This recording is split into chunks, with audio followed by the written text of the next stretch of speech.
should aim to know who has won each bench by member speech. Again, keep listening to the whip, obviously. The ones which are the most difficult to litigate are, at least in my personal opinion, tend to be the diagonals, especially long diagonal, given closing opposition is the last team in the debate. So it's pretty difficult to even decide whether closing opposition means opening government, but you should still listen to that, and I would suggest that should be your priority in the final 5 minutes.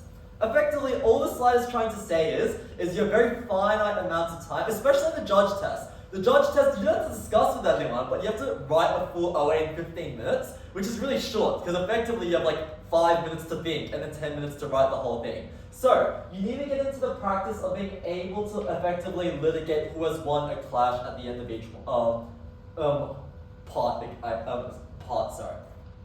Any questions on this?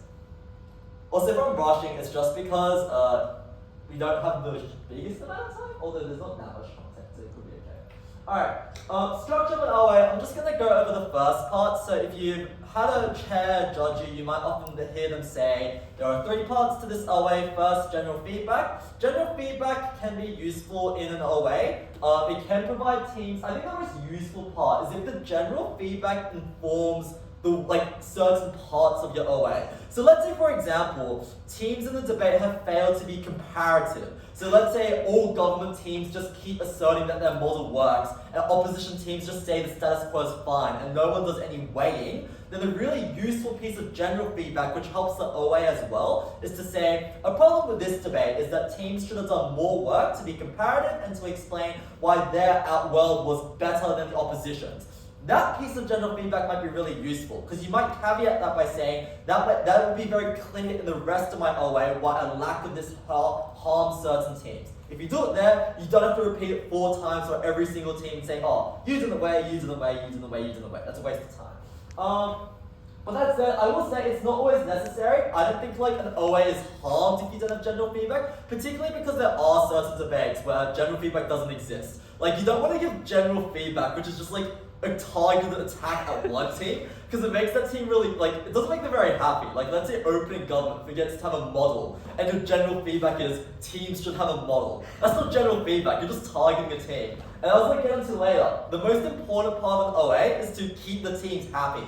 So, if teams already feel like you are attacking them straight away with general feedback, specifically just them, not very good for making them happy. Alright. Second part, decision. This is fairly self-explanatory.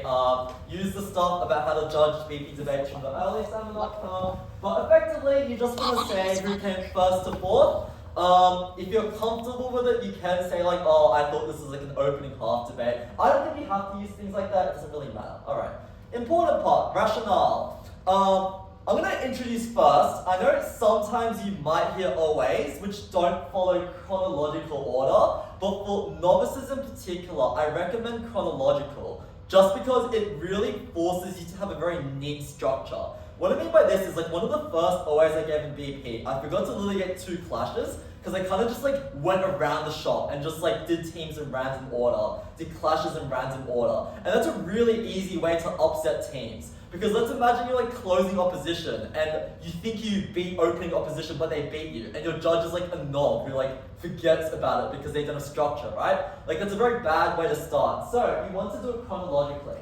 What do I mean by chronologically? Bring in each team as they come in the debate. So you'll say, point to general feedback, blah, blah, blah, the decision was X. Now, I'm going to litigate my OA by first starting with opening half. And opening half is opening government and opening opposition. And effectively, you're going to see a pattern here. But the first thing you want to do is identify the claims made by opening government. So you want to say opening government had 4 contributions. Maybe 1 is a point in setup or a point in framing, and then maybe there are 3 substantive contributions.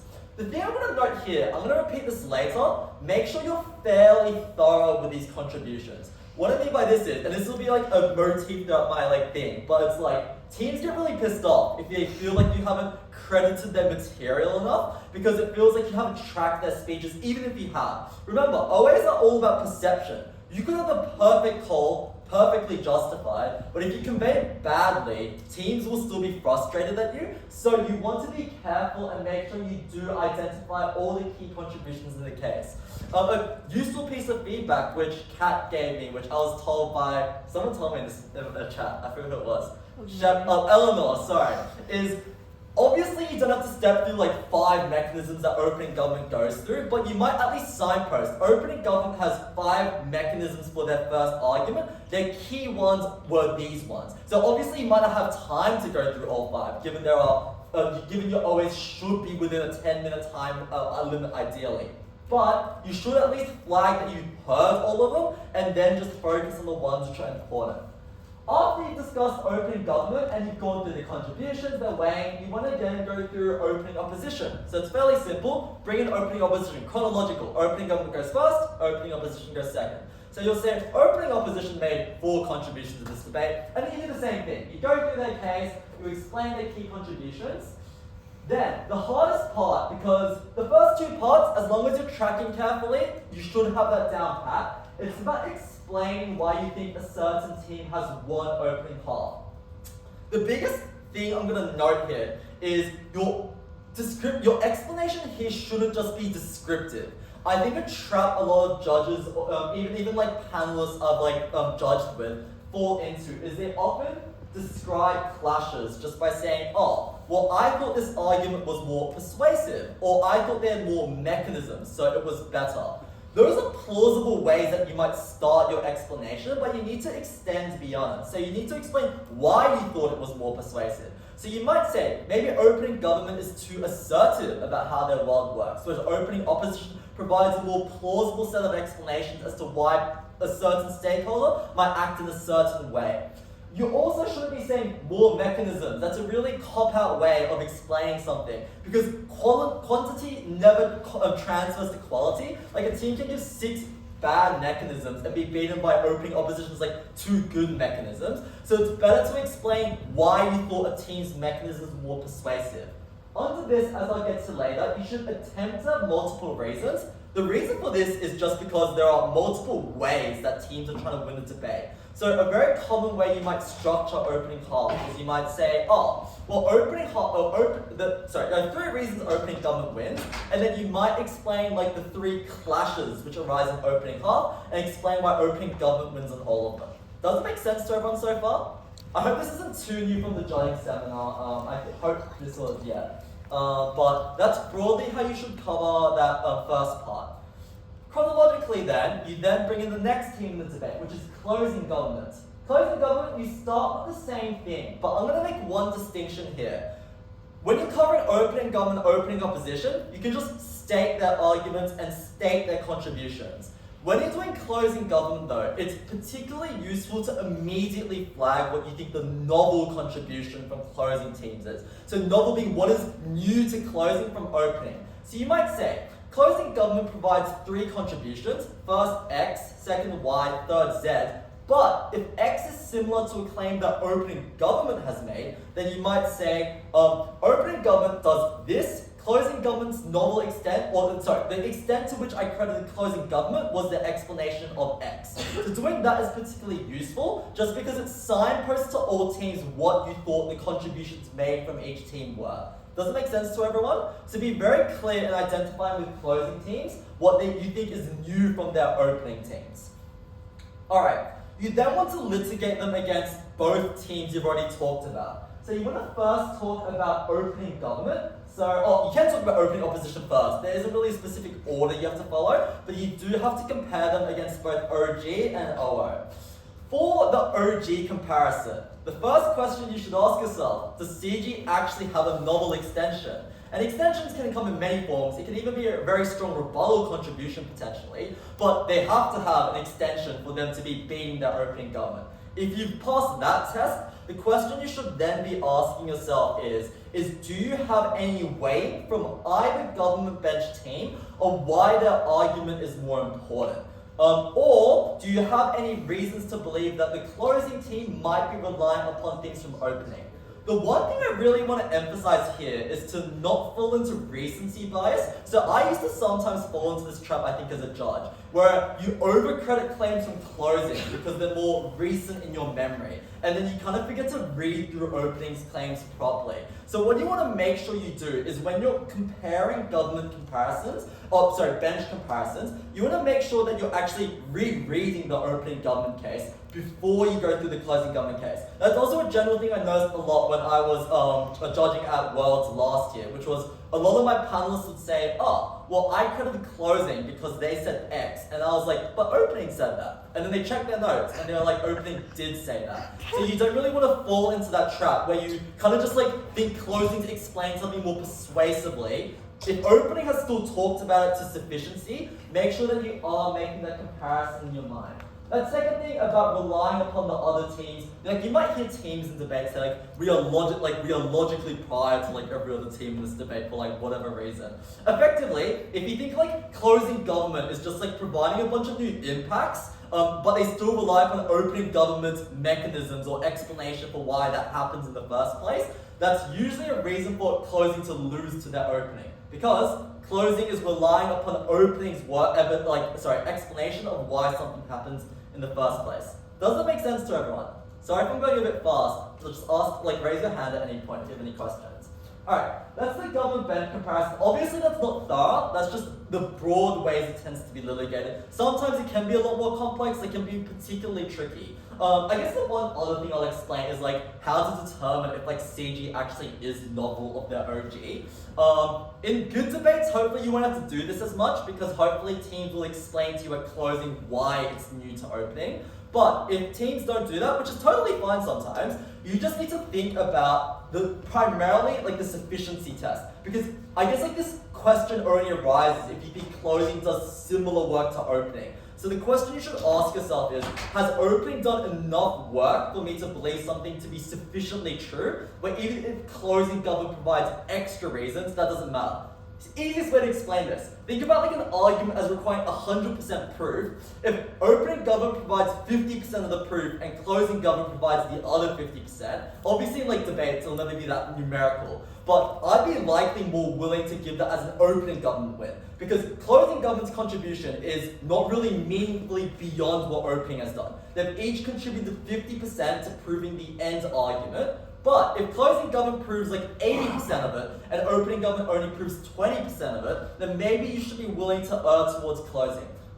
Oh, you want to say something? Oh, okay. The final thing I want to say though is make sure you're very cautious about crediting novel claims from closing teams. I think there was a debating series posting post about this, which is like kind of true, which is I think like a lot of judges they have extraordinarily high burdens on what closing teams need to do to be novel, which is a little bit unfair at times. It's like, opening teams, you can't just say an opening team beats a closing team, just because opening spends like 30 seconds talking about an impact, and then closing government actually explains it for like 4 minutes in like way better depth, explains why it's important, explains why it happens. Like some judges will say, oh, opening government burned it. They didn't burn it, they mentioned it for like 30 seconds.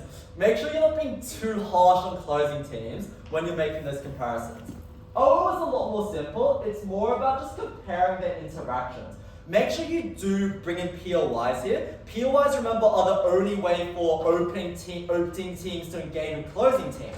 So make sure that you do kind of listen to what POIs are being asked and integrate that. But beyond that, it's just focusing on the rebuttal and focusing on regular claims, the regular way you might weigh it out. Any questions on that? No? Alright, broadly the same thing for closing opposition. You bring them in, make sure you do the same thing of explaining closing opposition's contributions are X, and if there is similarity with their opening, distinguish what you think is new from their opening. Doing that, as I note on my slide, it can overlap a little bit at times. Like it might overlap with the reasons you've given your OA as to why closing beats their opening or opening beats their closing, but it's just needed to do it there because it at least identifies what you're crediting from that team in the first place. Does that make sense? I guess it's like broadly how you approach an OA. So that's the structure part. My next part will be like tips on how to do an OA. What if you believe an opening team has made a claim sufficiently, but a closing team does several points of framing to point out that it was not sufficient actually? Oh, okay. Like, look, number one, debate specific. I think there's not a certain answer. Like, a lot of things with judging, as I'm gonna say in my final slide, it is just about like practice. Like prior to like Worlds last year, I probably judged like 6 or 7 minis. And like, I probably judged like 15 plus, not 15, that's a lot. I've judged definitely more than 10 minis in my entire life, and probably 15 including majors. So it's like, you actually just need to practice to be able to litigate situations like that. If closing teams provide framing, that can often, look, be careful if it's rebuttal, you shouldn't really be crediting it, that's a knife.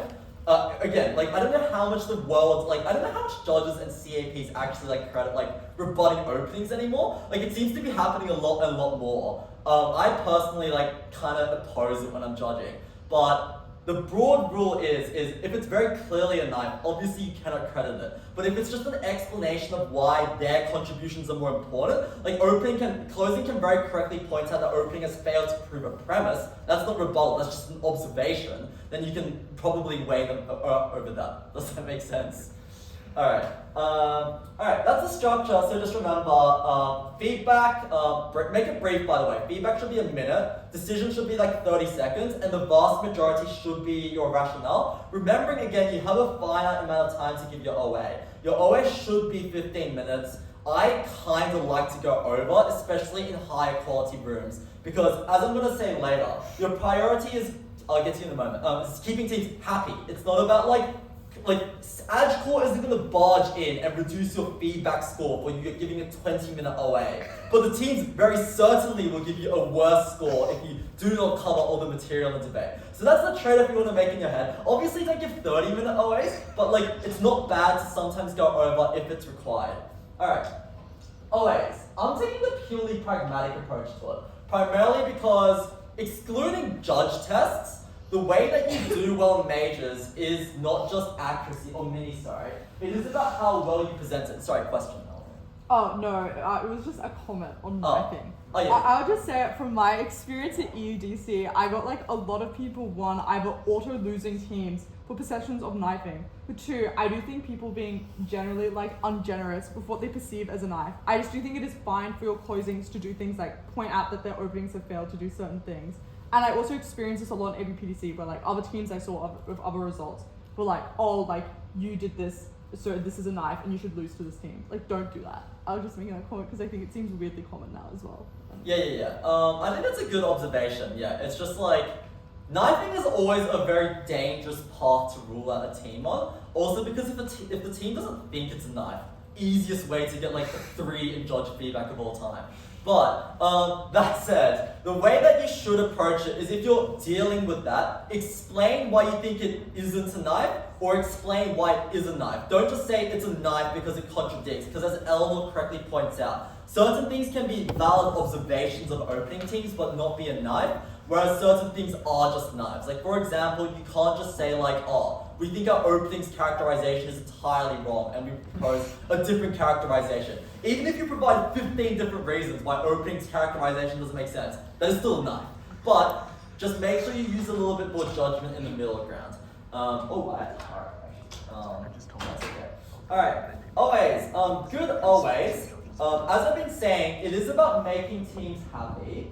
There's broadly, I wrote 4 different ways that you might do this. The first one is, as I've been mentioning, you really do need to go about crediting all the key arguments weighing, and in particular rebuttal. I think that judges often do a good job of telling me, oh, here are the arguments that teams make. But then during deliberation, I tell them, but did you consider this response at like, I don't know, DLO, which responded to that claim?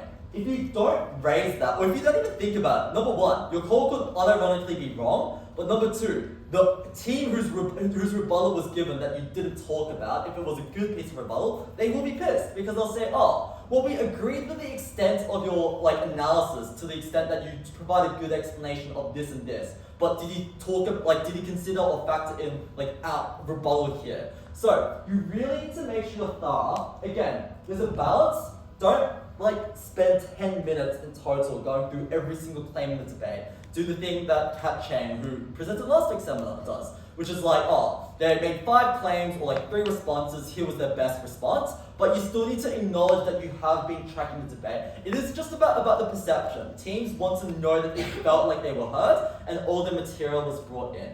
Second, you need to be prepared to adapt your OA. I know multiple judges who do this, and I personally adopt this as well. But sometimes it is blatantly obvious that certain teams have not taken the decision well or are confused by your explanation.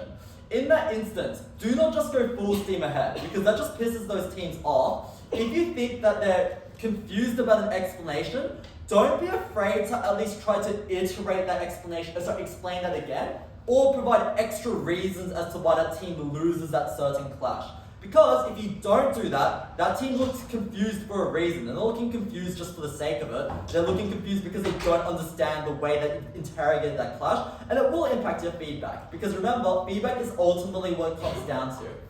Second though, make sure that you, if you can see that teams are pissed, don't pander to them, but I do personally take a little bit more effort to try and credit everything they say. So for example, there was this one round at Worlds where an open government team looked particularly pissed that they came fourth. So I spent I think 2.5 minutes just going through every single thing that they said, just so they couldn't get pissed off about it. And my OA ended up being 18 minutes, a little bit longer than it should have been. But that team was probably less pissed than if I hadn't done it.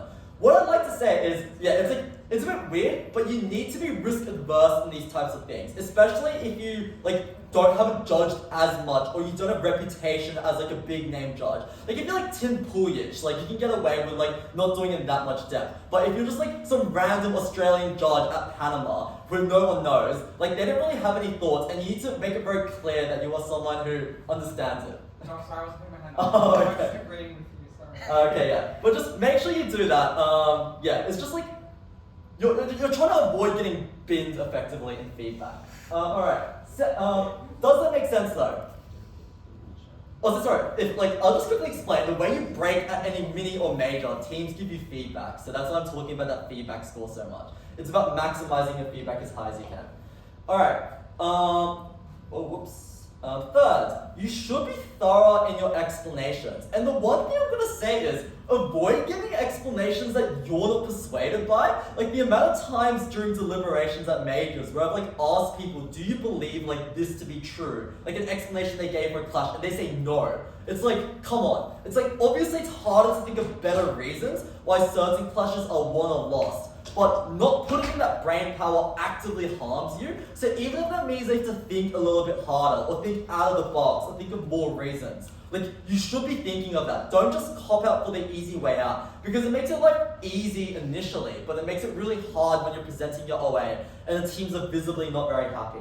The fourth part, and this is particularly important. I know there's a lot of threads about big structure being kind of evil, but in OAs, I think big structure is actually really important. Primarily, especially as a novice judge, as I said earlier, and to anyone who has tried to give a BPOA, it's really confusing. There are 4 teams. There are how many different clashes do you have to go through? 6. There are 6 different clashes. That's a lot of clashes to go through, right? You can get confused very easily. Forcing yourself to follow structure is useful because number one, it's just perception insofar as you kind of sound it's not sound. You go through everything first, so which means you obviously can't be slammed on that metric.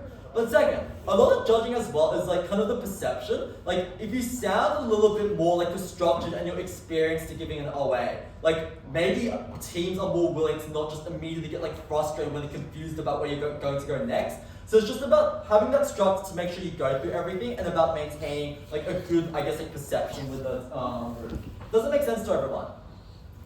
Yes or no? As I'll say, a lot of this seminar, it's easy to say, you just need to practice as I get into my next slide. Final slide, partially because I have to go to Kagito less than 6 minutes, but also this is my final slide. Number one, track properly. I cannot emphasize this enough.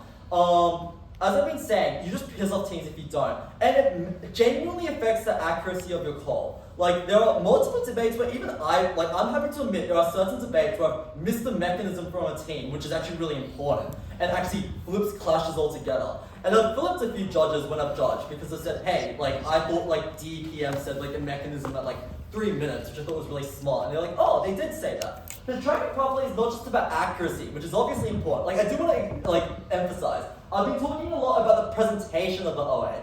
Getting an accurate call is also just as important. Like, if you get the call wrong, you're screwed no matter how well you present it. The presenting's like the cherry on top of the cake. But that said, track properly helps you with that, but also helps you in your presentation. Because if you track well, as I'll say in my second point, you should be spending your time in preparation, not like writing full sentences of like, here were all of open government's contributions. You should just be reading that from your notes. You should be spending all of your preparation time litigating clashes. So if you track properly, you don't have to spend some time recalling during that 15-minute, like 5 minutes of precious time, what did open government say? You can just focus purely on what the clashes were. Does it make sense?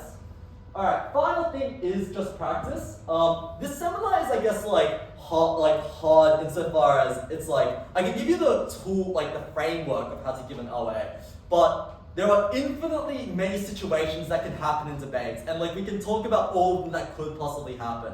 But it's just about practicing and getting used to different ways that debates play out, getting used to litigating debates where there might be a contentious knife. Like round 3 for me at Worlds, like there was a big argument on the panel as to whether CO knifed their OO. So it's just like, if you do more debates, you get more used to presenting it. Does that make sense? Any questions? How do you keep your panelists happy as a chair? Oh, okay. How do you keep... maybe I should spend some time on panel management. I also have to dash after this just so I could Guido. But if you have any questions, please just message me. But keeping panelists happy... Actually, I'll do it both ways. First, as a panelist, how to make a good impression in chair. Second, as a chair, how to keep your panelists happy. Panelists, be concise.